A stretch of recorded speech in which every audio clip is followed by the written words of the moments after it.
Japan recently took the crown as a 2025 World Pastry Cup, even beating out France for the top prize. And in Tokyo, I have to say that the baked goods here are on another level. Today, I thought I would check out 3 of some of the top bakeries you can find in Tokyo. There are a lot to choose from, but I think we have 3 good ones today. And stay tuned for the end because one of them is even a little bit anime themed. So let's see if you guys can figure out which one that might be. But before we go, don't forget to subscribe for more Japan adventures like this one. And don't forget to check out byfood.com to book food tours or food experiences next time you're in Japan. All right, let's go try some baked goods. Come on. My first bakery stop of the day is right here. It's in Omotesando, just a 1-minute walk from Omotesando Station. And this bakery is called AMAM DACOTAN. And they're known for their really beautifully crafted, gorgeous breads. They also have a really beautiful aesthetic interior going on, a little bit rustic. They have some seats outside, so you can enjoy eating your breads outdoors if you want to, if you can get a seat. What's interesting about AMAM DACOTAN is that it actually originates in Fukuoka, which is southern part of Japan, and it is a sister shop to the famous viral donut shop called I'm Donut, which we featured in one of our previous donut videos and where we ate a ton of donuts actually, so if you haven't seen that yet, you'll have to check that out. But yeah, I'm really curious to see. He came right at me. I'm not afraid of pigeons, by the way. He just came directly for me. I saw him coming and he was, whew, okay, anyway. Oh, now he's on the table. Anyway, let's go inside, pick out some breads. Come on.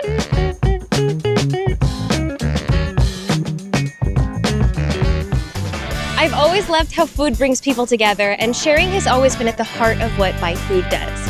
Especially in times like these, when many people face economic challenges, every act of kindness matters even more. So this autumn, byFood is strengthening their Food for Happiness program, where 10 additional meals will be donated to children in need on top of what is already donated through each booking on byfood.com. Plus, we're also thinking about you! If you book more than once during October or November, then byFood will give you 1,000 yen off your next foodie adventure. And I don't know about you, but that's definitely a journey that I want to be a part of. So join me in savoring the flavors of Japanese autumn and spread some kindness along the way. All right, back to the video. Ooh, here we go. Look at the breads that I got.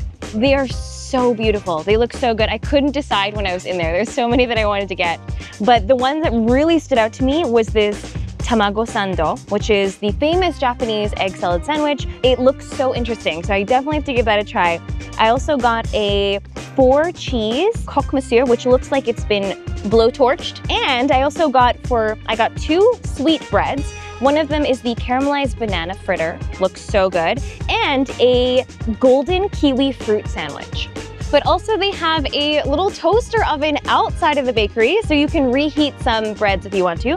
And I think I would like to heat up my 4-cheese croque monsieur for like a minute or so, and then it'll be nice and melty. Just taking it out of the toaster, the bread is extremely fluffy. I'm really excited to see how it tastes. It's like a tiny sandwich.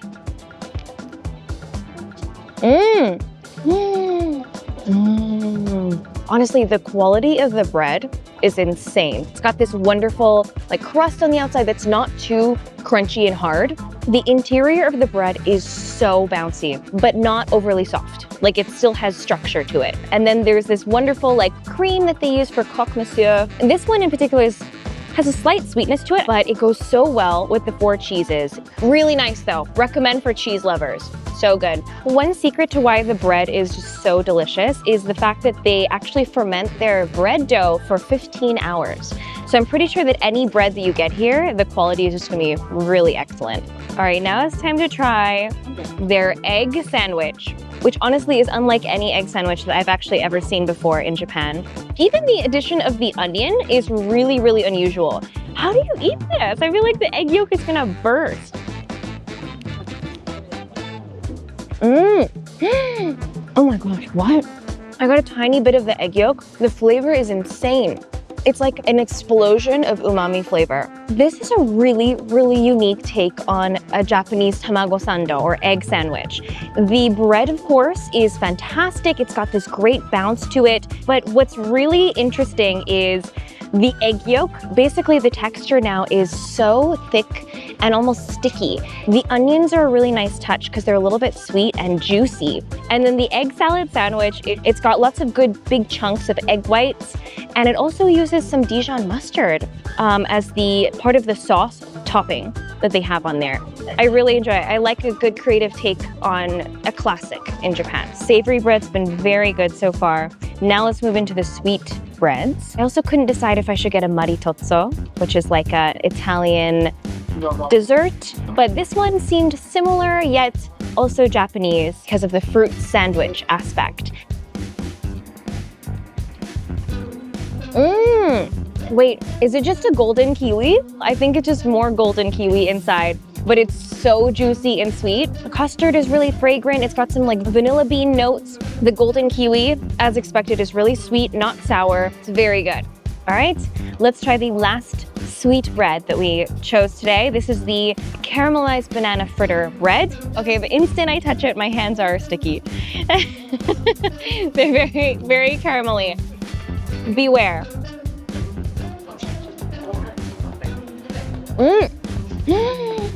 Oh, yes.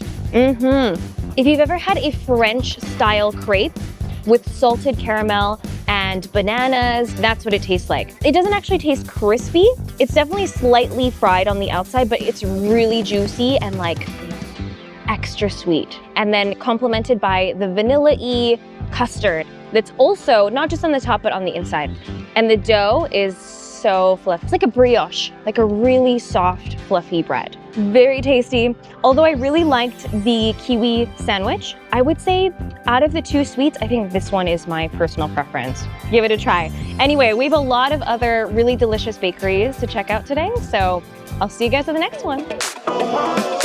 Nestled in a quiet neighborhood, pretty close to a station called Ikenoue Station, but also not too far from Shimo-Kitazawa, is Etéco Bread, a beautiful and unassuming little bakery that is known for their carefully and beautifully crafted crisp croissants and tartines and danishes.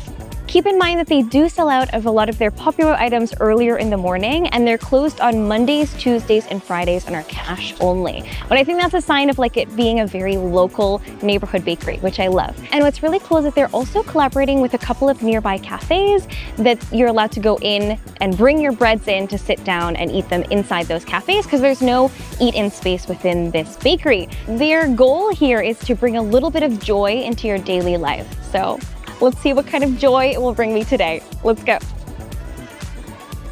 Konnichiwa. Wow, it's so pretty. Look at this selection. It's gorgeous. They have the most beautiful tartines. This is the one that they're quite known for. So these are really popular items. These are their sweet danishes, and they really look like pastry works of art. And we should try their croissant, which they're known for. Maybe we'll get the cream-filled one for something dessert.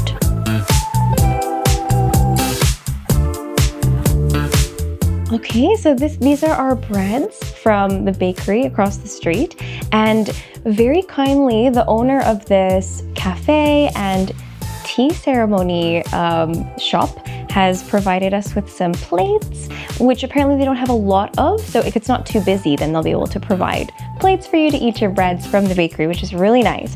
And I ordered a iced matcha latte because they do tea ceremonies. So she's actually gonna come and whisk the matcha for me. So I can't wait to try the iced matcha and the breads. Here we go.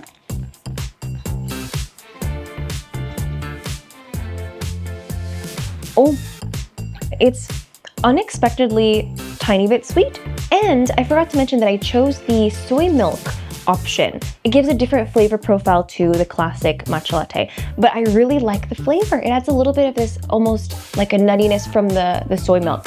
All right, now let's get back to our main programming, the bakery bread. So let's start with the savory bakery breads again. This one is a beautiful quiche. It's got the nagaimo, which is Japanese or Chinese yam, and there's zucchini, cherry tomatoes, olives, and these strips of corn. I've actually never seen a quiche that was this loaded with vegetables before.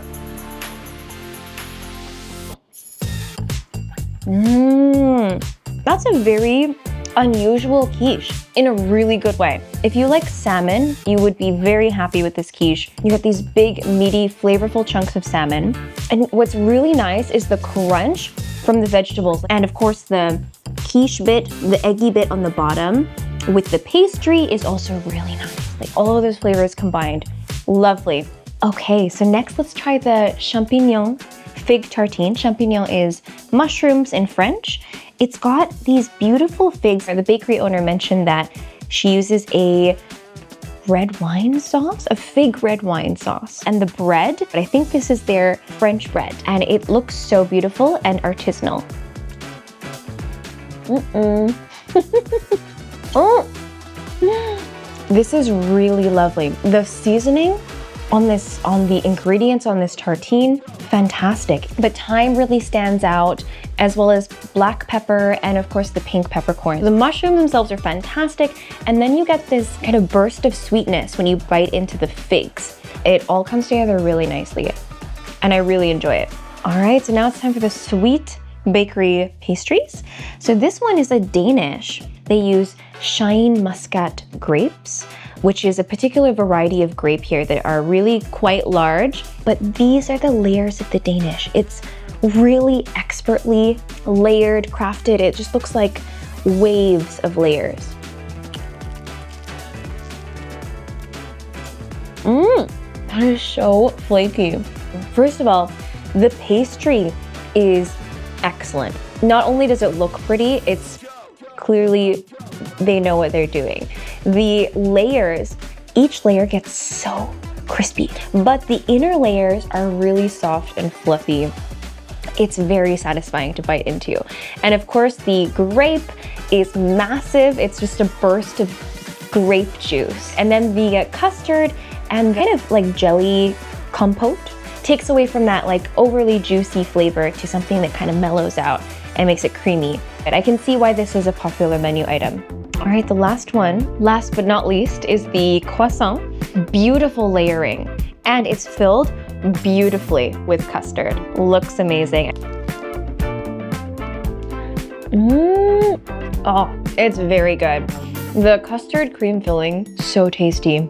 Again, you get those creaminess and the hints of vanilla bean, and the layers of croissant really shine through. You get all of these crunch from each individual layer, but the inside of the croissant is really soft and has a little bit of bounce to it.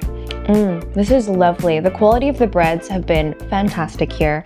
All right, so I'm gonna finish up my bread, and I might even do a little bit of Japanese calligraphy before I go because she offers some paper and a calligraphy brush. So I'll do that, and then I'll see you guys at the last bakery, which is definitely also something really special. So see you guys over there. My next and last stop of the day is right here at Shiro-Hige's Cream Puff Shop, which actually translates to Whitebeard's Cream Puff Shop. And it is very cute and kind of whimsical looking. And you may have noticed that it actually features Totoro characters, which are some of the most beloved anime characters in Japan from Studio Ghibli.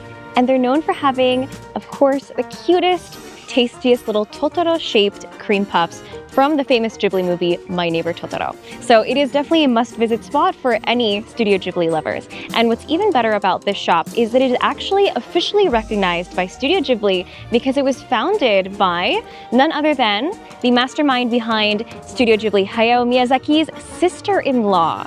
So that's why they're officially allowed to make Totoro-themed baked goods. And apparently when you step inside, it kind of feels like you're entering the world of Totoro. So let's go inside and see what it's like and also taste the cream puffs. Let's go in. So cute. It's so adorable inside. It's Gigi. I have a slightly smaller version of this Gigi at home, actually. So cute. And there's a lot of Ghibli-inspired drawings. There's a Totoro picture and lots of Totoro goods. So basically, when you go inside, over there is where the little bakery is. You can buy the takeout cream puffs, or you can go to the cafe upstairs, which is actually a separate cafe, but you can order the cream puffs up there. So let's go eat inside. So I'm upstairs on the second floor cafe, which once again is not actually part of the Ghibli bakery, but you're allowed to order the cream puffs from downstairs up here via QR code and order drinks. And I love the design of the room. I would say what does remind me of the Ghibli movies is the gorgeous like wooden beams and pillars that are all over. Gorgeous staircase that goes upstairs, and the design up here is very bohemian. Not 100% Ghibli because there's a little troll doll here. All right, here we go. These are the famous Totoro cream puffs. I decided to get the chocolate flavor and the blueberry yogurt flavor. I'm so excited to finally have a chance to try them, and I'm a huge Totoro and Ghibli fan as well. The only thing I'm really sad about is biting into the Totoro. I'm sure it'll taste delicious. I just don't want to destroy it. It's so cute. All right. So this is the blueberry yogurt filling. I really don't know the correct way to eat this, but I'm just gonna go in for a bite.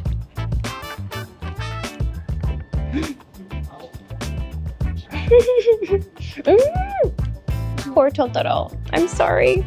But that is so good. The filling is sweet, but tangy. Like it's got this nice berry and like yogurty bright flavor, which is really nice. It's not too rich, it's really light and fluffy.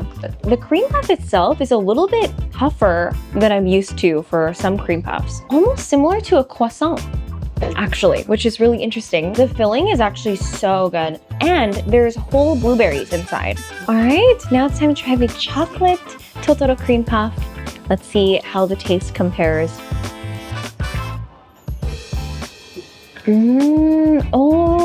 Oh no, I destroyed his face. I'm so sorry. But that chocolate cream filling is so good. You're gonna love this. It has a very slight hint of bitterness, so it's not like a super sweet chocolate filling. It's a little bit more of a mature flavor of chocolate, like a Belgian chocolate. It's really good. I'm a chocolate lover, so this is right up my alley. I'm really happy that I visited. I think next time I would love to visit the Kichijoji location, which is close to the Ghibli Museum, and I think has another different kind of atmosphere. So if you're a Ghibli fan, you should check it out. Well, that was a really fun day exploring some of Tokyo's really great bakeries. I think we found some really good ones today. And Japan may have just won the Pastry World Cup, but it was really cool to actually see the bakeries and pastry shops in action today. They're mostly bakeries today, but I'd like to choose a few breads that I liked the most that I ate today. And I think there would probably be two from AMAM DACOTAN, and that would be the egg sandwich and the salted caramel banana fritter. Both of those were really good. The other ones at Etéco Bakery, I think the Shine Muscat Grape Danish was outstanding, and the Champignon Fig Tartine, which is the mushroom fig tartine. I would say that those two bakeries outshone Shiro-Hige's cream puff a little bit, but the flavors of the fillings of the cream puffs were really good too. I actually would definitely visit again. So yeah, I had a really fun time checking all of those out, and I hope that if you ever visit Tokyo, you definitely check out some of the best of Tokyo's bakery scenes. And we only touched on bakeries today, but if you're interested in exploring more about the patisserie or cake shop or chocolatier scene in Japan, let me know in the comments down below, and maybe we can make that happen in another video. Anyway, I hope you guys enjoyed this video today. Let me know as well which bakery you guys want to hit up the most and which bread looked the best to you. Anyway, thank you so much for watching, and we'll see you guys next time in another video. If you enjoyed this video, click the photos on the left for more, and click the one on the right to learn more about byFood and book your own Japan adventures.